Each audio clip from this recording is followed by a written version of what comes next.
Good morning, poker people. So it's a brand new start to a brand new week, or it's a lovely start to a brand new week, maybe I should say. Sunday morning, bright and early, we're going to be planning our new week of study today, like we do every single Sunday. So right here we have our agenda. I'm not going to go through everything super detailed because this is the third time we've done this plan for the week of study. So we're going to start by recording my current year-to-date stats. And then we will get into actually planning the week, and we'll use our weekly study planner to help us do that, as well as Poker Tracker 4 for all our stats lookup and all that kind of stuff. We'll answer all the questions within the weekly study plan. Just go bit by bit here. I'll send the weekly study plan out, but if you I'll send the study plan out, but if you have access to the prior emails, so if you're already signed up to the mailing list, you can go to last episode 15 or day 15, and in that email I sent out the weekly plan again, so you can get out there and download that and just start your plan yourself. But I'll send it later today as well. So let's make sure the Twitch stream is up and running. Looking good. No volume. I don't hear anything on my headset. Yeah. 2 days so far I've screwed up the stream by not muting my Twitch streams channel, so it's okay. We're figuring this stuff out as we go. So planning the week ahead. This is the third week of the 28 days of study, and this week the general topic overall is post-flop paying off opponents. We don't want to be paying people off. We want them to pay us off, absolutely. So the granular topic of study for this week is facing flop raises as the Cbettor. Forgot to type that in. This is so very important, and we'll get to that in just a little bit. And some future dominoes after you study this. Some future things is facing turn or river raises, facing check raises, facing donk leads, facing C-bets ourselves. So we'll get into that a little bit more. But this is one granular area of study. Once you study this, all these other topics build upon what you learn in this first topic right here. And even before this, you could just learn basic C-betting. Just do one full week of C-betting, which is kind of like the minimum effective dose series I have going on in the podcast right now. Just released episode 134 3 days ago. 2 days ago, I guess. And so that whole series is about C-betting. So you can study all that stuff and then do a week of this kind of study, facing raises and everything. So let's get to the meat of the thing today. So with the weekly plan, before the weekly plan, remember the first thing we do is we record our stats. So up until the 8th last week, we had played 5.6k hands. I added quite a bit to that this week, and we're actually up to 8,900 hands. That's pretty good. Pretty decent week of play, I would say. Let's actually do this right here. So and then I will send this sheet out again today so that you can record the stats just like I do. And this is just, for my purposes. Well, we'll see as we go how I record these stats. I'm so close. 9K.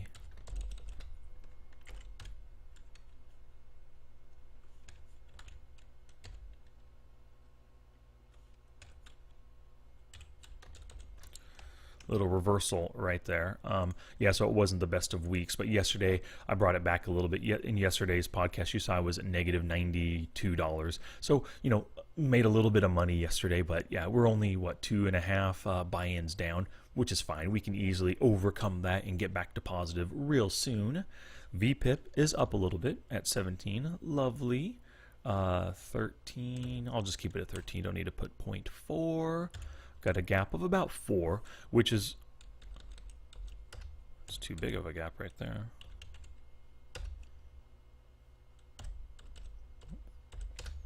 So anyway, the gap of 4 just tells us that we're limping or calling raises. The smaller the gap, the less calling we do pre-flop. Call pre-flop 2-bet. Bringing it up a little bit.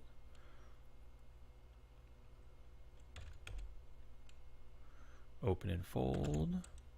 Good. Folding a little bit less now. I like that because players can be 3-betting pretty wide, especially out of the blinds. If we have a hand that's worth combating, like let's say they 3-bet bluff a lot with like every ace, we can be doing a lot of calls with ace jack and ace 10, especially suited, but even offsuit we can too. If we can expect them to be raising with everything through ace deuce, we can. If they raise with all the ace deuce suited and ace deuce off, they're probably raising all the king deuce, no, king 9 suited or better as a 3-bet bluff. So we can be calling with like king jack and king queen as well if we're raising from in position and the blinds are trying to bluff us off. Open call 17. Yep, up in that a little bit. Attempt to steal 26, increasing that a little bit. Good. I definitely want to get that up. Of course, with my ranges, my overall range in the button and in the cutoff. The cutoff is about 21%. The button is roughly 30. What was that percentage again? The button was 31%. In my head, I was thinking 33. The button is 31%. But I want to get that higher, my steal on the button even higher, depending on who the blinds are. If the blinds fold a lot, I should be raising a lot more. Should be raising with 40, 45, 50% of the time if they fold a lot. So when it comes to stealing, you don't have to 100% stick to your ranges. You can increase it if they fold a heck of a lot. You can decrease that range if they never fold, if you get 3-bet a lot as well. You got to react to your opponents. We'll talk about that today, but there's a great book called The Course by Ed Miller. We're going to be studying part of this during the week. And, in the course, it's all about you adjust your play based on the course that you're presented with at the table. And the course is comprised of all the players at the table. So your play at this table should be different than this table, should be different than this table. But we do create ranges in order to give us kind of a general plan every time we play, but we should deviate from that plan if the table presents us with opportunities or challenges even. Let's see, steal and fold 84%. Folding a lot to those 3-bets. So I'm stealing a little bit more, so I'm folding to 3-bets could be the issue right there. I'll need to dive into this.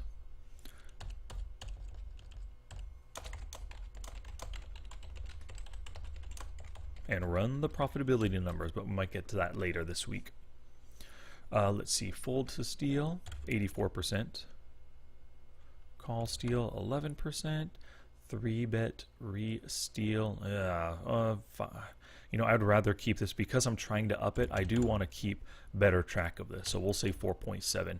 It might have been 4.7 last week. Anything below like 6 or 7%, I should be keeping track of it with to the tenths. PF, that's fine. Anything else? Nah, that should be kept track of to the tenths, and 3-bet as well. I should.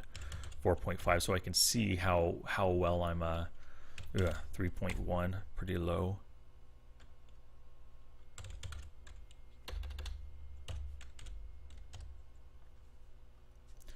Limp in 0.4, I'm good with that. The only time I limp is when I have a small pocket pair, maybe 1 or 2 limpers ahead of me, and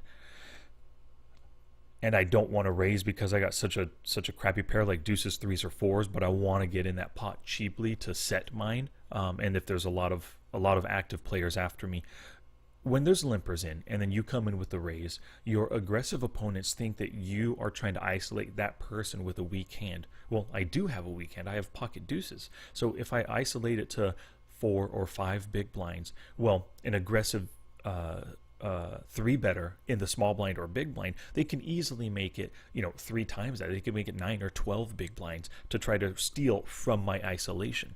So by just limping behind right there, they're most likely going to raise it up to like 5 or 6 big blinds.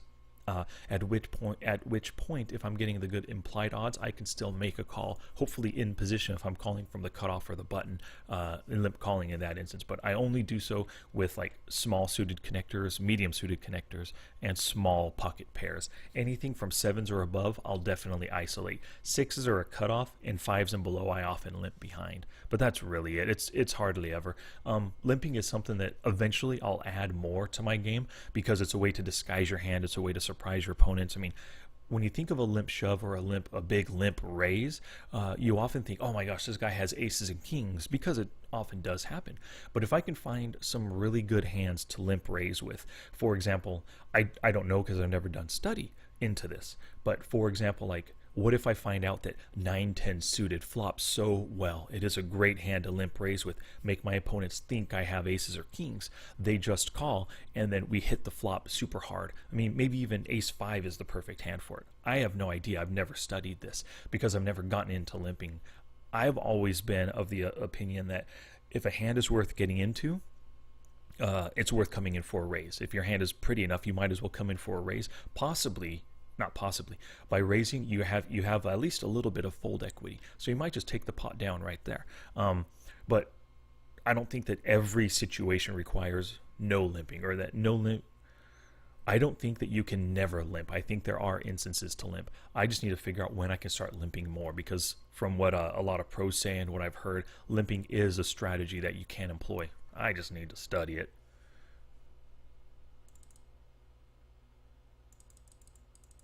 All right, Cbet de frop here. How's my C-betting now? This is where things. Oop, I'm right at the. We'll get into this a little bit. I upped it a little bit, but it's still a pretty darn low number there. Let's see. C-betting the turn 54.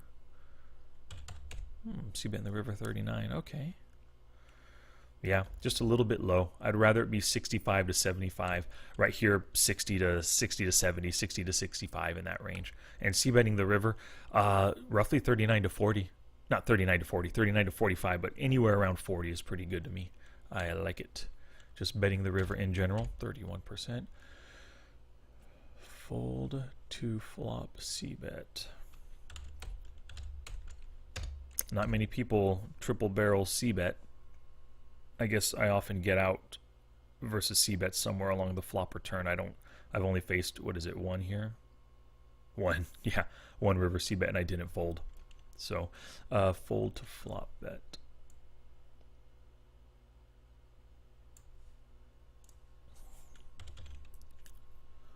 Fold on the turn in general. See, the turn is still my pretty honest, and I fold a lot on the river as well. Yeah, so the turn in river, if you want to put me to the test, that's where you make a big bet. So I need to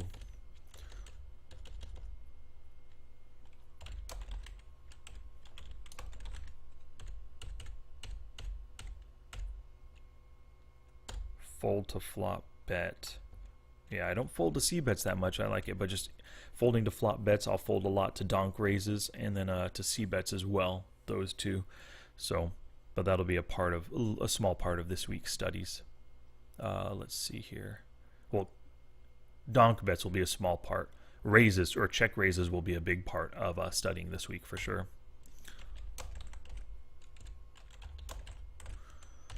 There we go. Total AF now. Come all the way. There we go.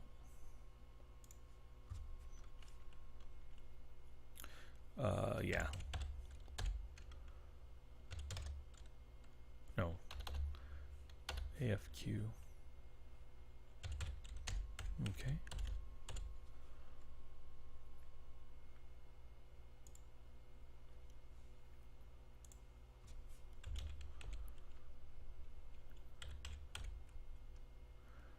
One money at showdown, 59. Okay, now let's go back and take a look at our win rates. I always record these by position.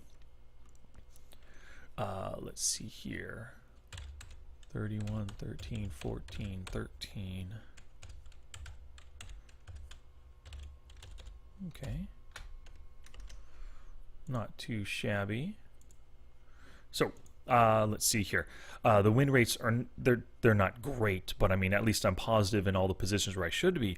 I'm negative, and it's not that bad negative. If I folded every small blind, I'd be at negative 50 per 100 hands. Well, you don't see the win rate, but you know, per 100 hands, I'd be at negative 50. And in the big blind, if I folded every big blind, I'd be at negative 100. So I'm at least doing better than if I just fold every single blind. I'm saving some money by fighting back the way I am, whether I'm calling, whether I'm stealing in the small blind when it's folded to me, whether I'm re-stealing when somebody opens. Whatever the case is, I'm doing decent there. Not great, but decent. I like my big blind to be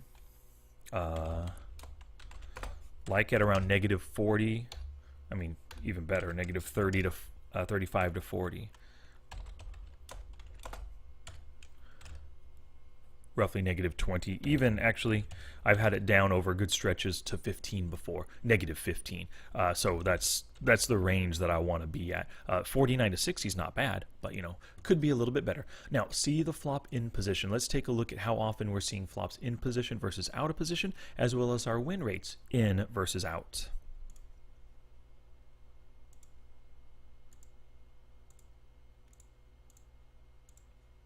And we've done this before, so I'm not explaining everything as we're going. 384, 151.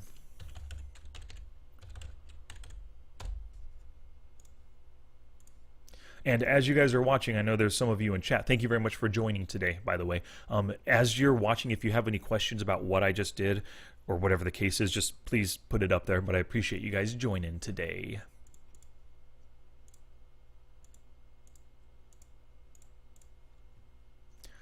Oh, nice. Making a little bit of money, even out of position. I like it. A big number, though. 418 and 42.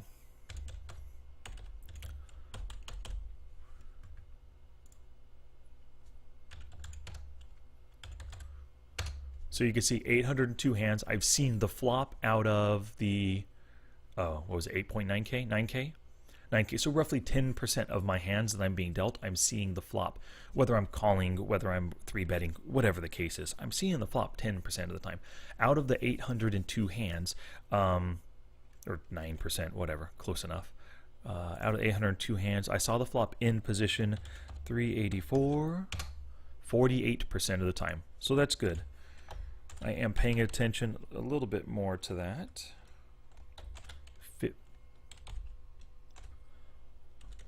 So I'm doing less calling out of the blinds, as well as I'm 3-bet squeezing a little bit more. Not 3-bet squeezing, 3-bet stealing just a little bit more. Or trying to, at least.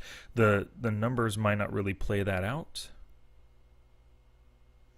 3-bet re-steal, 4.7. This could have been 4.6, 4.5, and I just upped it. Yeah, I'll record these to the 10th now for sure. But yeah. So that has been one of my focuses. So I got it up a little bit, but my goal is over 50%. I should be calling on the cutoff and button more. I should also be 3-betting from those positions more, and I should be folding a lot more blinds. But like you can see, so went from 5.6K to 9K total hands. I'm not looking here at just the past week of play. This is year to date. I should say this actually, because I don't feel like I put in enough hands to look at just that past week to really get a good look, get a good sense of those stats. So we're looking at year-to-date total. Actually, 3.4. Yeah, it's. I could have looked at just those stats for the last week, but oh well. Through 4, 15, 17, 9K hands. Alrighty, so look into up that, too high. I'm just taking a look at the stats, see if there's notes on anything else I want to.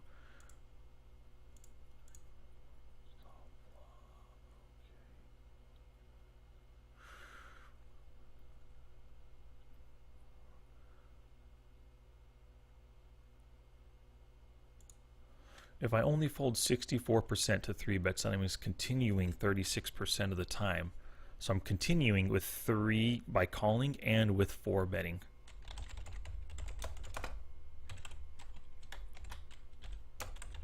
That's good.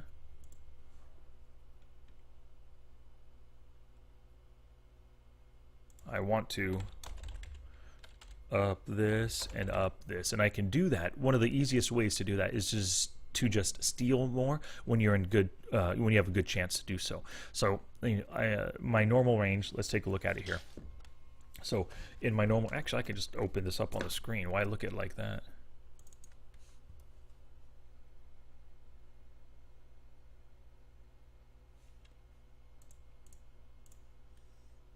Don't I have it here? Oh, there it is. Good. Okay, so if we look at the normal ranges here, we'll start off in the cutoff.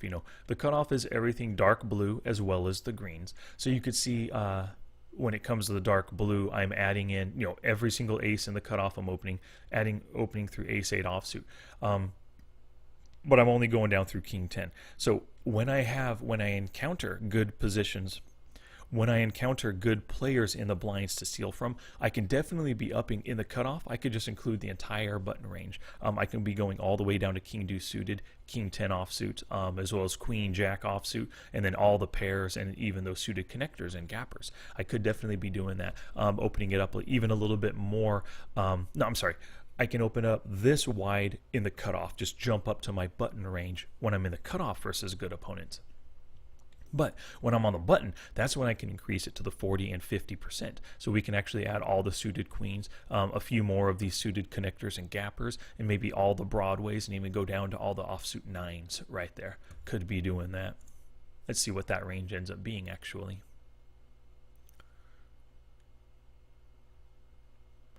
So this is my standard button. This is the same range that you just saw, and which is at 31%. But what if we did tack all these puppies on here?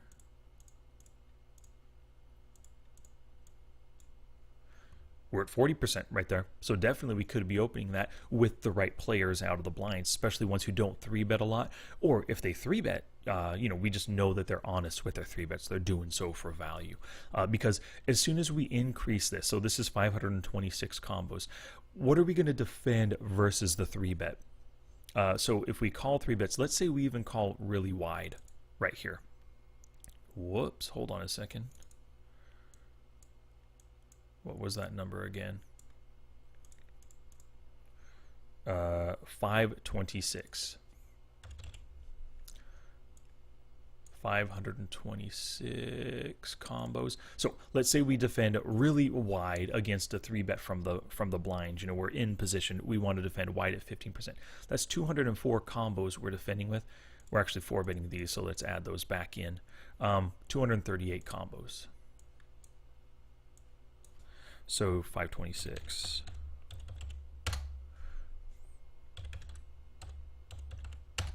Good. So that means we're defending a total of 45% of the time. We're folding 55% of the time. His bet often needs to work only, let's take a look at that. He's making a 3-bet 67% of the time.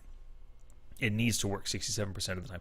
If we're defending this much, he's not making auto profit, which is good. But let's say we defended with a smaller range at 7%, 92, well, 126 combos. We're defending only 24% of the time. That means we're folding 76% of the time. His 3-bet bluff needs to work just to break even only 67% of the time. We're folding way too much. So if we increase our opening range to that 40% or so, we need to defend more hands versus the 3-bet so that they don't just auto profit against us. So if you're increasing your stealing range, you want to do it against players who are probably not going to re-steal against you. If they re-steal a whole lot, don't steal a lot, because you're just folding too much and they auto profit from you. Hey, good morning, Vader. Here in Belgium is a Sunday afternoon. Oh, tomorrow's a public holiday, so we have lots of time to study poker in the garden. Sweet. Glad to hear, Vader. Awesome. Yeah, today's actually Easter for us, and we're going to be taking the kids over to the family's house, do some Easter egg hunting and stuff. They're still 9 and 7 years old, so it's going to be a great day today. I think it's expected to be nice, sunny, beautiful weather today. So like I was saying at the very beginning of this is the easiest way for me to up my VPIP and PFR is by just stealing a little bit more when I have position, post-flop position from the cutoff of the button. And the small blind too, I could be raising a little bit more there against players who fold their big blind a heck of a lot. Okay, so want to up that stuff. There we go.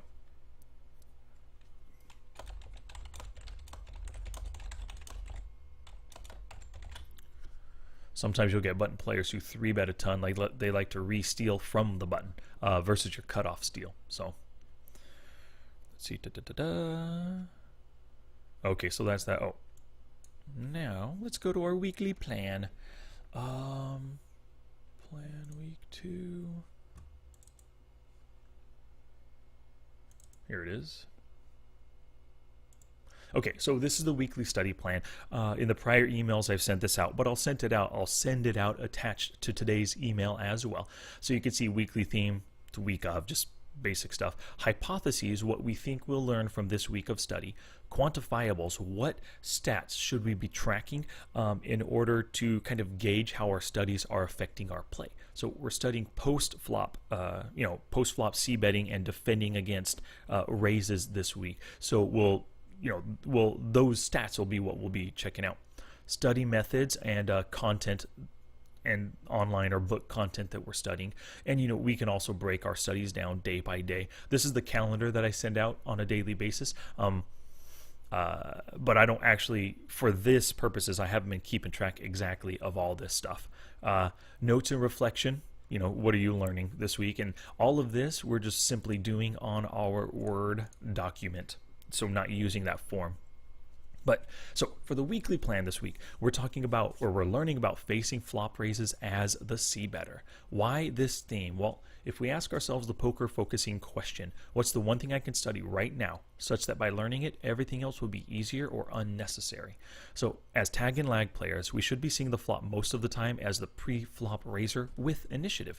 That means we have the chance to c-bet more than our opponents on the flop, and we should be using this to our advantage. So Poker Tracker 4's Leak Tracker video says that the average low stakes 6 max winning regs stats, so it's a mouthful, but their c-bet stats should be between 60 and 83. Because we're c-betting so much, our opponents can defend against this by check raising a lot, making flop floats with intent to steal on the turn or river, or just calling down with weak pairs because we may not have anything at all. So that's what we want to study this week. Because we're c-betting so much, we wanted to study how they can defend against it. But we're starting off, in particular, I talk about making flop floats here, or just calling down. But in particular this week, because we want to get granular with our studies, do a full week of study on something and then build upon it. We're talking about check raises and just plain raises as well. If we're c-betting out of position, they can make in-position raises. So future dominoes, once we study this, we can study facing turn or river raises, facing check raises. Actually, that is what we're studying here. Yeah, so not facing check raises.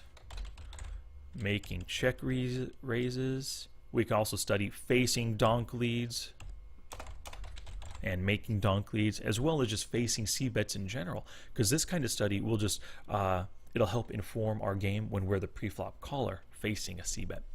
So this week's goal is right here. I plan on hitting 2,000 hands, which is 5 days at 400 hands per day. I'm going to be doing a warm-up prior to each session. In the past 2 sessions, I skipped the warm-up. I was so busy with the kids being out of school for spring break, I just skipped the warm-up, and when I had a chance to jump on the computer and play, I just jumped on and started playing. Normally my warm-ups take 5 minutes, so I should be doing a warm-up. It gets me prepared for the session, helps to put me in the right mental place, but sometimes I just skip it because I want to play. So my goal is to do a warm-up prior to each session. I want to stream at least 45 minutes of poker play on Twitch 3 times this week. Last week I think I only streamed once or twice. I want to do it in 3 times. But here's the thing.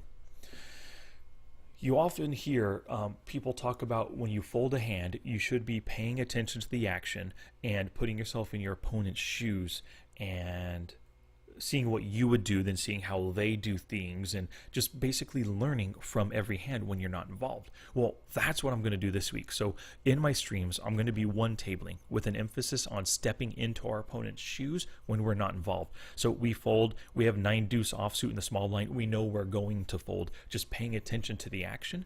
And what I'm going to focus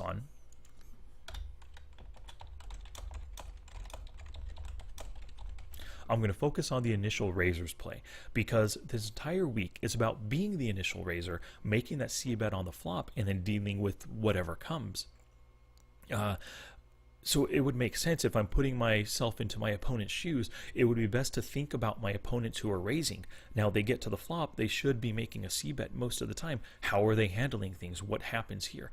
If I do that with every single hand, I think all of these studies will be ingrained into my psyche and my skill set even better. So that's what I'm going to do. I'm going to focus on that initial raiser. And so I'm going to have 2 study streams on Tuesday and 2 study streams on Wednesday. One study stream Thursday, and then Friday, Saturday, and Sunday I'm going to be off. I'm not going to stream those days, and because I have a sudden out-of-townage issue, I have to go out of town. Me and the whole family has to go out of town for something, so we're going to be gone Friday through Sunday. So I'm not going to stream, and I'm not going to have a chance to play poker at all during that time. So I'll come back on Monday with 2 study streams. So in the week I'll still have 7 streams total, just 2 on different days. And this is always plan B. I mean, ultimately the plan when you're studying poker is to do 1 hour a day every single day. As long as you do that and push forward, you're doing more than 95% of your opponents. I really think that a lot of people try to study. They say, I've got to study 10 hours this week, and they try to fit in 3 hours Monday, 3 hours Tuesday, and they get burnt out and they don't study the rest of the week. You're better off just studying 1 hour per day. And if your studies go beyond that and you want to keep studying, great, do it.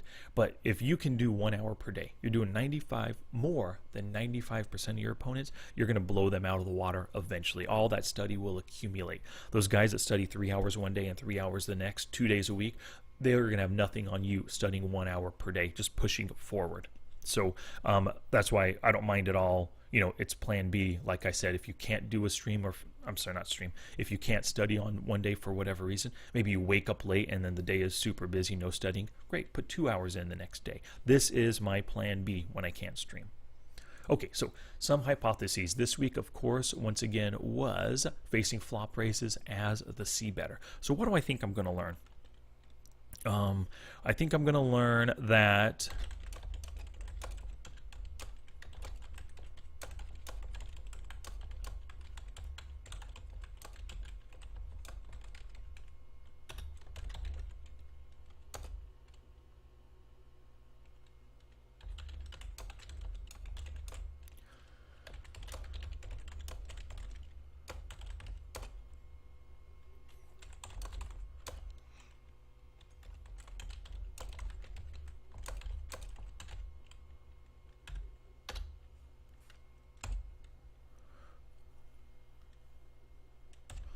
so these are 2 hypotheses right now. Most of the check raises I face are bluffs or semi-bluffs with good draws.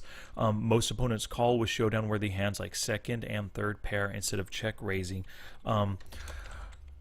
I think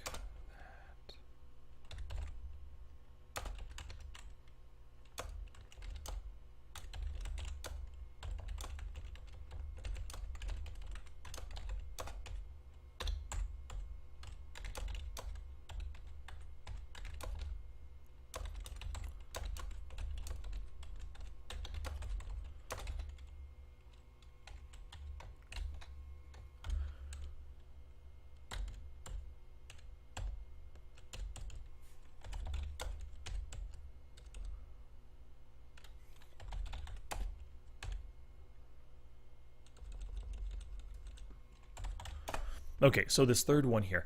I think that flop min check raises are mostly just straight bluffs, not nut flush draws or open and straight draws or even a good made hand like 2 pair or better. I think mostly that's what it is. I think a lot of players, they save their aggression. They try to build the pot a little bit later. They wait one more street to lull you into a false sense of security by check raising. And by check raising, I'm also talking about, gosh darn it.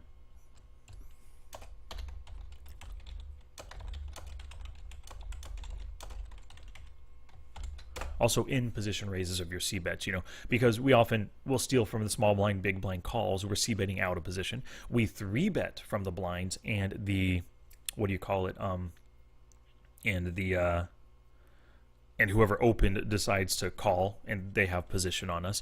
Or what can happen is we raise from the MP. The button 3-bets us and then we 4-bet and they call. So there's a lot of ways we can get to the flop out of position as the pre-flop raiser still.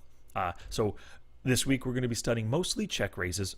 I'm assuming mostly check raises, but we'll also see raises, in position raises versus our C-bets. So when I say flop check raises, this is also part of our studies this week. Yeah, so I'm thinking those are the hypotheses. If I come up with, leave that there. If I come up with any more as we go about this, I will We'll add it to the hypotheses as we go. So these are all the stats from last week.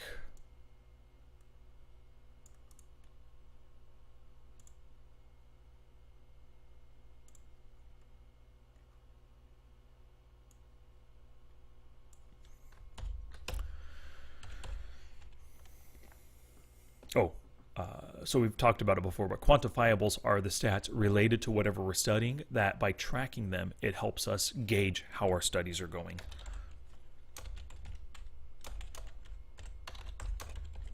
Win rate as the pre-flop raiser. In position. Out of position. I like to see that because as the pre-flop raiser, we are facing the type of defense that we face changes by in position and out of position, and I want to see what my win rate is in those instances right there.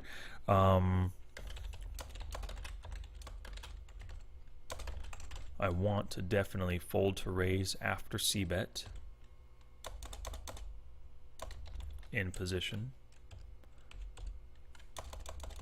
out of position, and we'll go through and we'll take a look at these stats right now to get us some beginning numbers to compare to at the end of the week. Win rate is the pre-flop raiser, and this is going to be tough because it's a shortened week. We're not going to have a lot of stats to be looking at right here for the ending. So I think I'll try later on today playing a lot of poker. Monday, Tuesday, and Wednesday playing a lot as well. So on Thursday we can really so this prior goal, I'm going to shoot for, let's see, Sunday, Monday, Tuesday, Wednesday, Thursday, so 4. Just adjusting this now that I think about it a little bit more. 4 days times 500. Screw it, let's shoot for 600 to give us 2,400 hands as a goal. If I hit more than that, great. If I hit a little bit less, so be it. But that's my goal for play this week before Thursday, so that we can have a decent number of stats to give us an idea of what our studies, how our studies are affecting our play. Also want to look at fold to donk. Because we're c-betting a lot and we're focused on our c-bet game, sometimes players try to head us off at the pass by donk leading before we can c-bet. So we'll see what that is.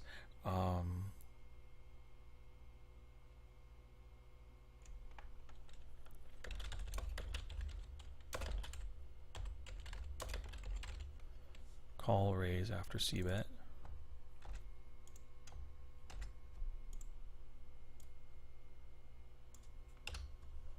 I think I want to do that first.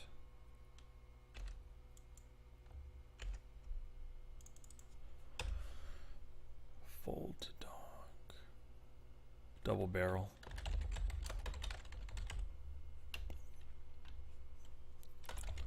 Turn c-bet is what I mean to say right there. So for now, let's leave this. As I think about this a little bit more, some things might come to mind. If anybody has any good ideas on stats to track, please let me know in the chat. I think this is pretty good, at least as a start. But as we study, I'll probably be adding stats to this. Stats that just occur to me like, hey, this is a good thing to keep track of. Win rate as the pre-flop raiser.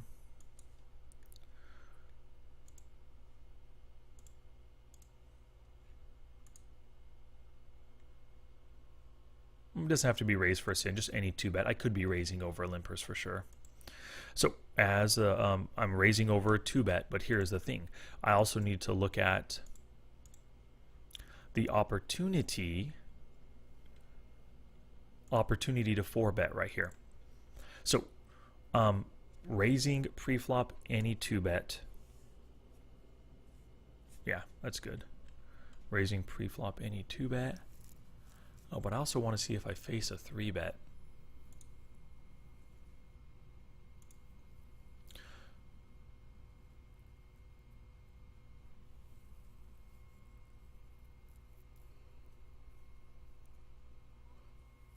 Because I could be actually making a 3-bet as well.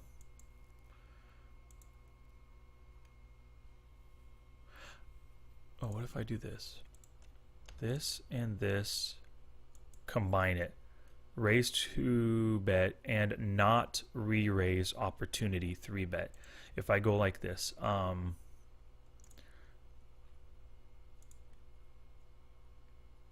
making a 3-bet.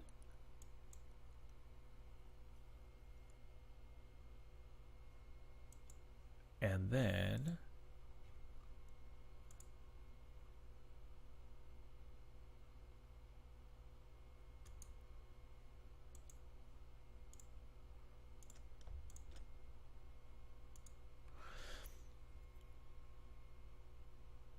oh, I can't select OR for this. Yeah, this is going to return nothing in this filter. Yeah, bummer.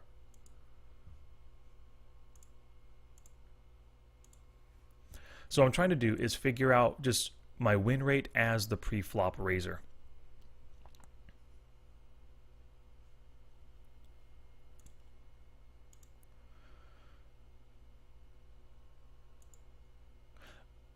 Oh. Oh, that's all I do, right? Flop opportunities. There we go. Continuation bet opportunity. I think that's all I do. Because if I had the continuation bet opportunity, that means I was the prior pre-flop raiser. Nice. For some reason that never occurred to me. Okay, so this is every instance where I 2-bet, I 3-bet, I 4-bet, I 5-bet, and I got to the flop, not all in, but I had the opportunity to c-bet, whether it's in position or out of position. So great. That's nice. Let me make a note here. Filter as opportunity to c-bet flop. Great.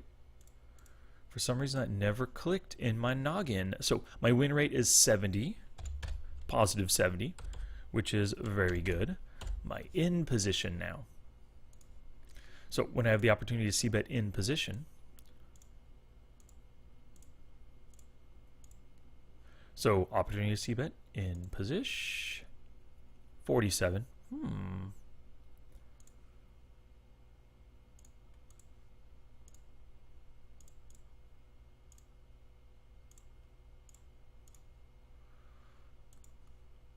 47 and 101. Interesting. Out of position, the win rate is a little bit higher. Okay. Fold to raise after a c-bet here.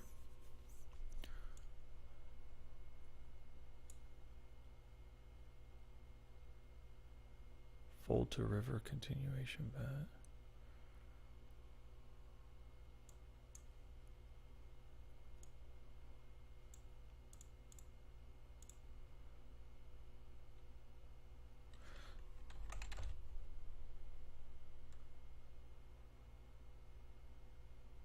Fold to raise after flop c-bet. So that is a stat. For some reason I don't think I have that in here. Oh, c-bet and fold. There it is. Okay. Fold to raise after c-bet. Good. 54%.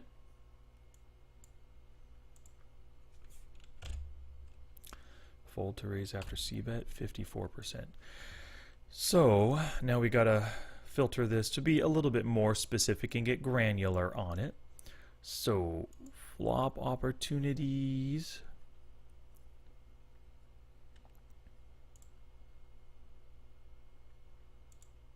Oh no, not opportunities. Wait a second.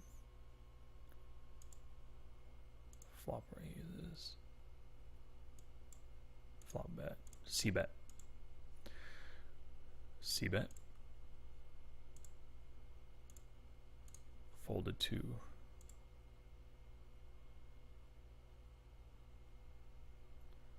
Any fold? Yeah. Nice. C-bet. Any fold? Of course it's going to be negative because I folded the hand. I gave up on it. Somebody else was awarded the pot. Has to be negative right there. So negative 1233.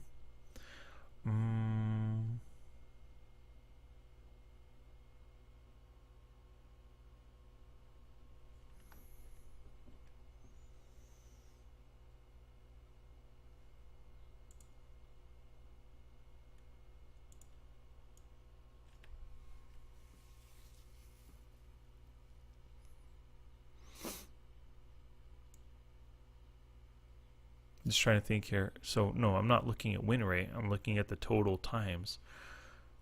So I've only done it 14?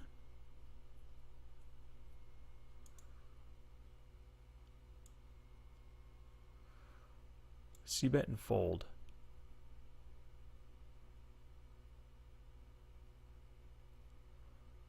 One time. 3 times. 4. 6.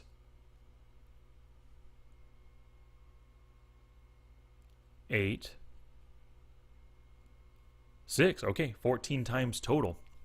So there have been 14 instances where I folded to a raise after a c-bet. Now, do I even need to see this in position? It's only 14. Now, I don't think I need this in position versus out of position. I just want to know in general. Yeah, let's take a look at it. So let's go back to that filter again.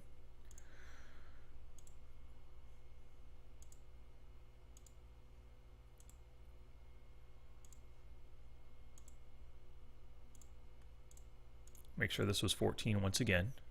14. Cool. So, da, da, da, da, da, da.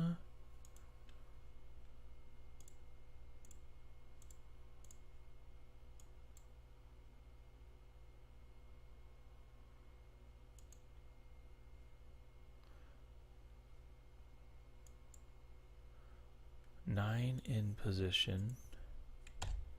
So 5 out of position. So I'm folding to check raises. Fold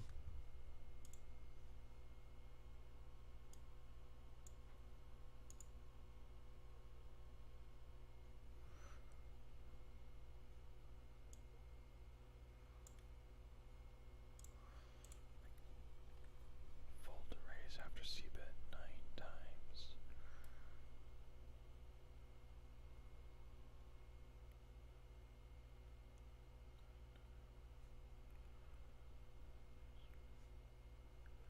I apologize for this. I'm just trying to figure this one out right here. I'm trying to think of what I want to record as my stat. How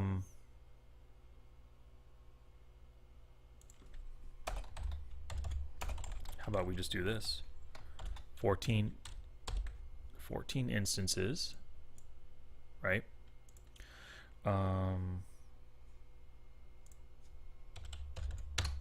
64%.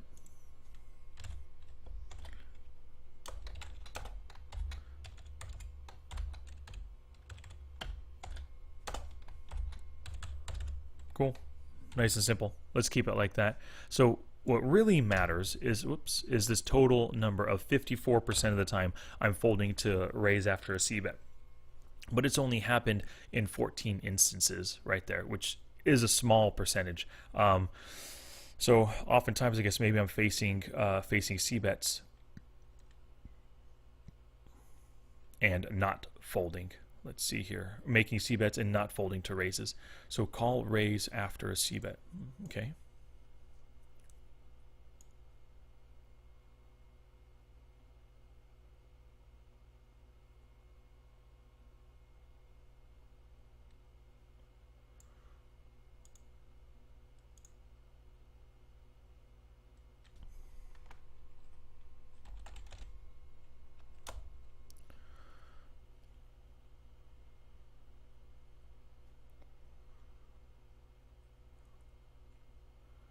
Call turn, call flop c-bet in position, call out of position.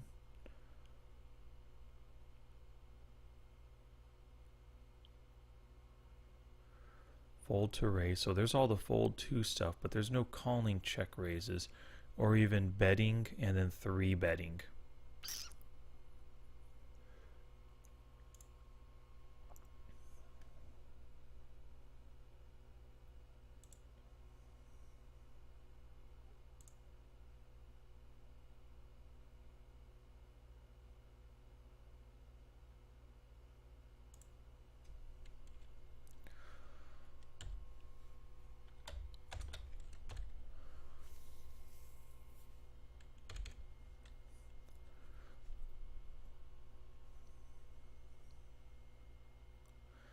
mean, do I want to look at my win rate when I call a raise after c-betting?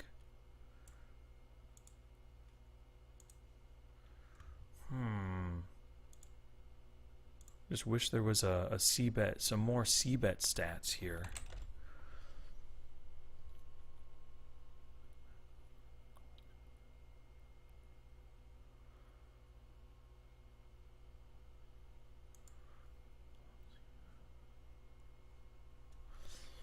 Well, c-bet flop success. This is actually not a bad one to be looking at. C-bet flop success. Let's just see how that works, because a lot of times we are call raise. Whoops. This is something I never look at, but why not start? You know, we're digging into our c-bet game. Might as well.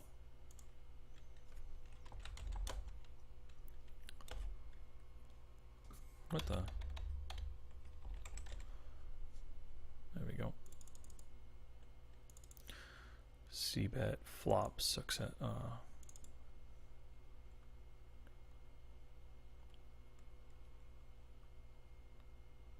C-bet flop. Let's put it right after this here.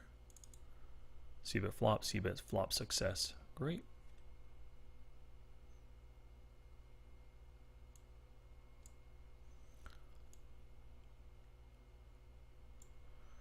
%50 of the time. Okay. Let's see if that increases right there. Fold to donk.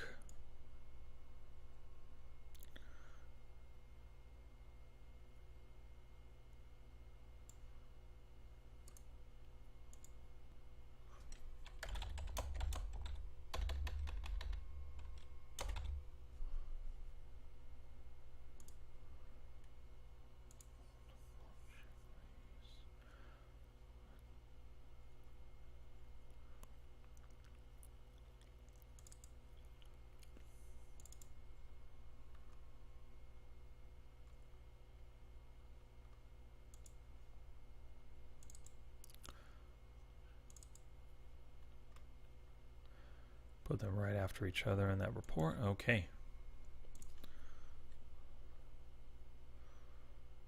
How interesting. How did that not even occur to me?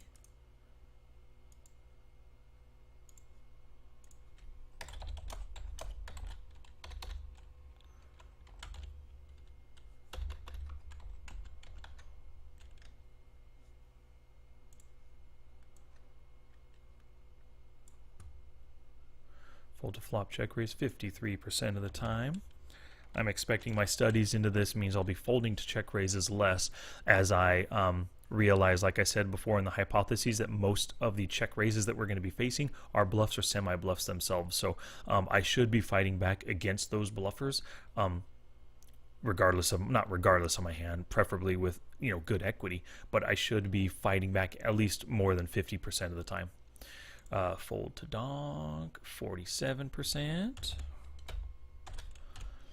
And the reason why this is here is because this is a way for them to head off your bet, your c-bet, if they're in position. Turn c-bet 54.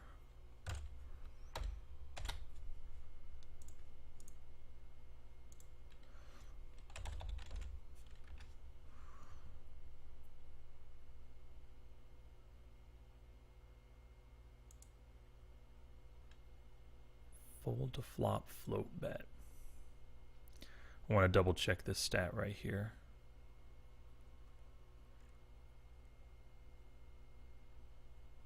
Here we go.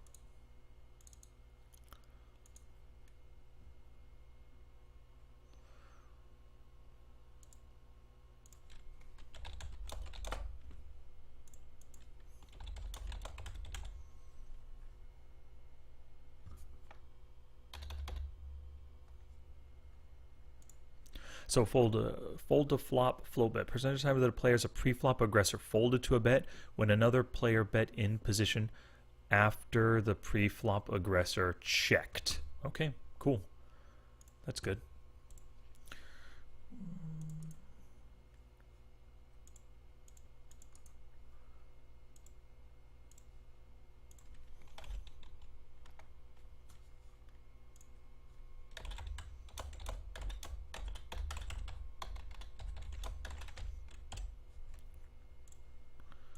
That's a good one as well.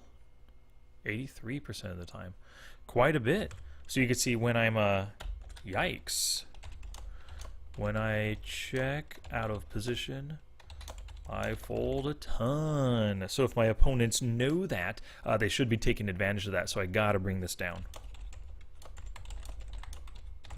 For sure. Yep.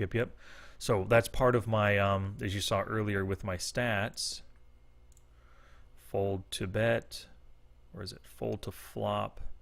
Fold to flop bet is so high at 63% of the time. Part of that is I'm flop honest when I'm out of position as the pre-flop raiser. So I definitely need to take a look at that a little bit closer. Yep, and then turn Cbet right there. Okay, as we study, more stats might come to me. We can always revisit this right here, change the dates to just look through the 15th and do that. So, study methods. Off the felt, the course, chapter 2. And what was it? I think the skill was don't pay people off. So skill number 2. I said chapter 2, but skill 2, don't pay people off. It's 12 pages, and so I'll be reading that. You'll see my notes, this week when I cover that. Let's see here. Study methods, the course, chapter 2. Yep. On the felt. Cool. So, off the felt, the course, chapter 2, lots of Poker Tracker 4 filtering, lots of hand reviews and leaky spots, hand reading practice, of course, like always, videos and articles we'll go through, forum posting. We're going to do some forum posting today. I don't know which forum it'll be. I'll figure that out as we go. But forum posting on these types of hands, and then meditation off the felt as well. My meditation practice has been lacking, and I feel that I need to keep up with meditation to try to help myself keep collected and stay calm at the tables when possible tilt is arising, because tilt's always a factor, and it's always been a factor for me. I don't get crazy mad donkey tilt and break mouses or keyboards or anything. I just get really frustrated, and then I start to feel like revenge tilt, and I want to get that money back, so I keep playing and keep trying to get involved in pots. And so this past week I didn't suffer from it big time, but I felt those emotions coming up, so I want to get back to meditation. So I'll be doing that this week. On the felt, we'll be doing, of course, like I said earlier, warm-ups and focus sessions. That'll be a big part of all the Twitch streams that I'm doing. I'll be focused on one table, paying attention to the action, putting myself in my opponent's shoes when I'm out of the hand. Volume sessions and tick sheets I'll be using as well. So let's do some Googleage here.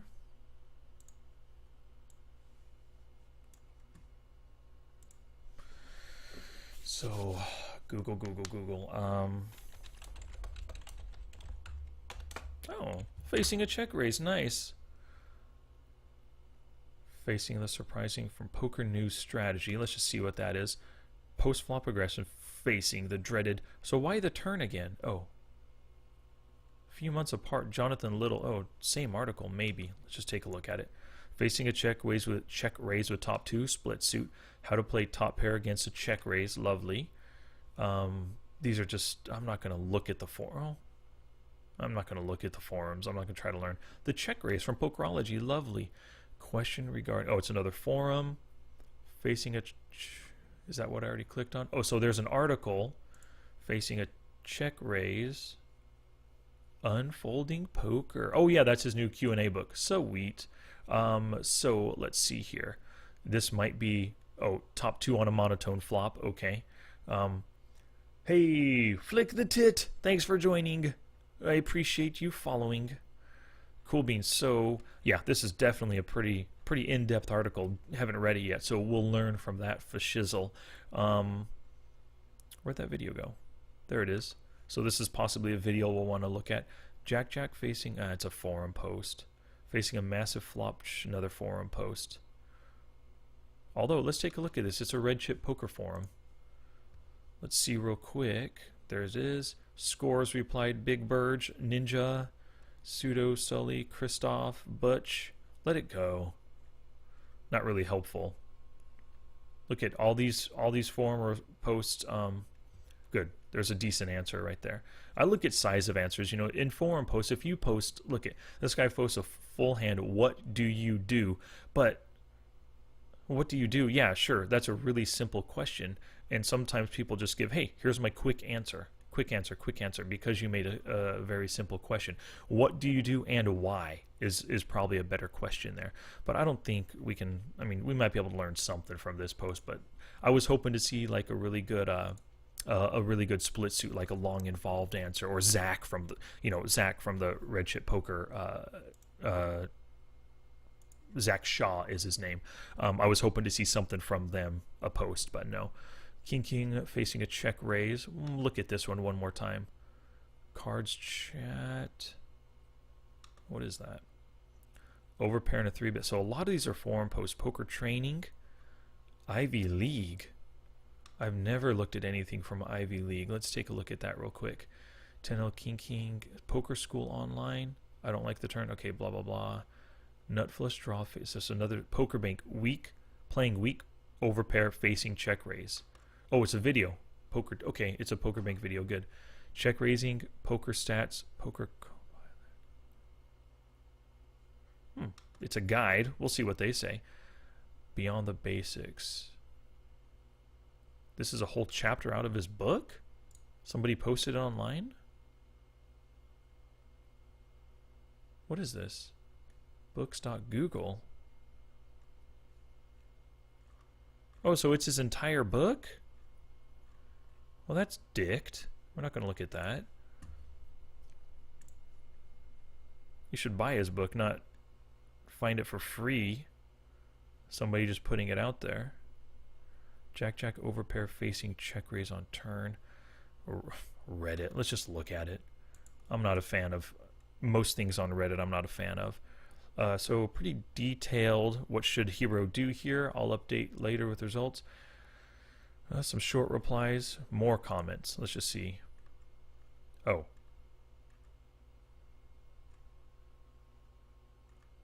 Nah, I don't do Reddit. I don't understand it. Haven't spent much time there. So I think this is good enough to take a look at. So first off, facing a surprising check raise shove on the turn, fold or call. And so since this is from Jonathan Little, there's a video there as well. Oh, well, most of it's on the video. So the video will probably give us quite a bit of information. Let's just click it real quick. 6-minute video. Yeah, we'll take a look at this one for sure. Even though it's a turn and even though it's a tournament, Jonathan Little knows his stuff. So there's a very good chance that he will that we'll learn something from it. I mean, you can learn something from anything. It doesn't have to be only cash related, Facing the dreaded turn check raise. So this is just a general article. Oh.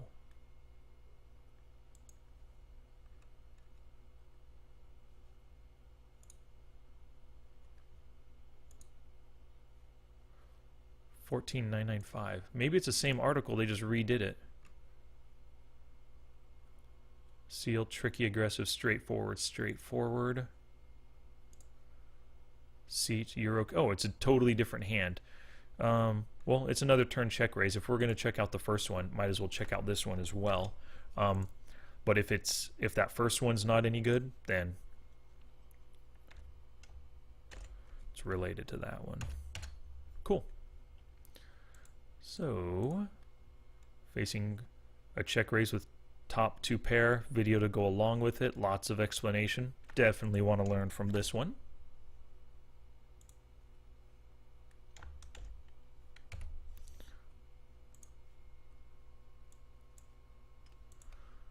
Split suit. How to play top 2 against a check raise. This is top 2 pair, so a really good hand. You're only scared of sets, or I guess really good draws depending on the board. Facing a check raise with top 2 pair. How to play top. Oh, top pair now. Good, sweet. The check raise. Oh, by Lou Krieger. Lou knows his stuff. It's generally about live poker, but still you can learn a lot of stuff from live poker. To help your online game. So we'll definitely check this one out. I like Lou Krieger's stuff anyway. So, always good. What is this here? Split suit facing a check raise with top pair. This might be that same video that we saw earlier, or article. how to play top pair. So let's just give it a sub.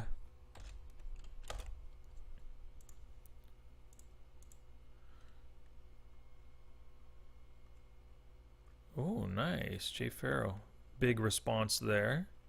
You know, since we're going to be doing some forum posting, let's put this one forum post in, and we'll probably be using the Red Chip Poker Forum for our posting this week. Cards chat. We're beat by blah, blah, blah, blah, blah, blah, blah, blah, blah. Well, we've already got one forum in, so we'll get that out.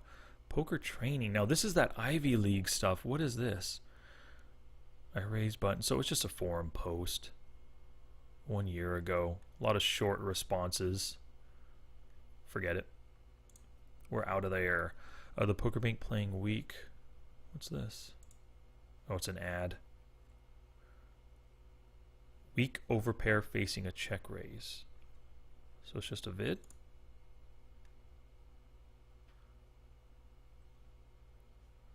Oh, so it's an excerpt from a different video, but this is a weak overpair facing a raise. So tens on a 6-3 suite. So this is something a bit different from the other, from the 2-pair one and from the 2-pair and then the top pair one. This is a weak overpair. So let's definitely check this vid out. And the final one, January 9th, so not too long ago. What is this? Poker Copilot. This is a site I don't even know about. Okay, well, oh, it's all on statistics. Check raising. Oh. Okay. Oh, we can look at C-bets too. Donk bets. Take a look at donk bets real quick.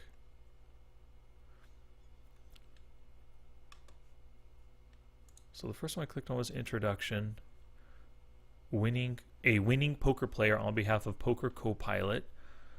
Talking about the software, statistics, all the basic chapters. Whatever. VPIP, PFR, unopened. So it's talking about all these different things. Talking about, then you click on it to learn more.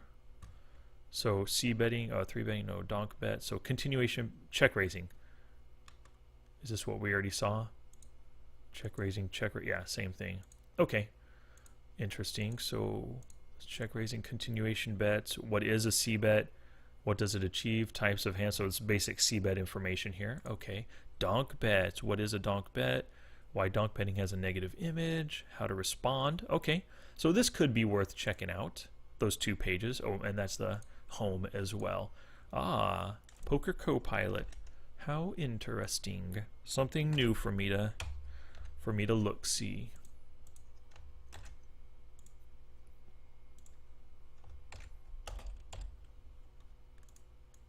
So I guarantee I won't be going through all of these within the study streams. It's just you know, what is it, 7, 8, 9, 10 items, and I'm doing it in a shortened time frame.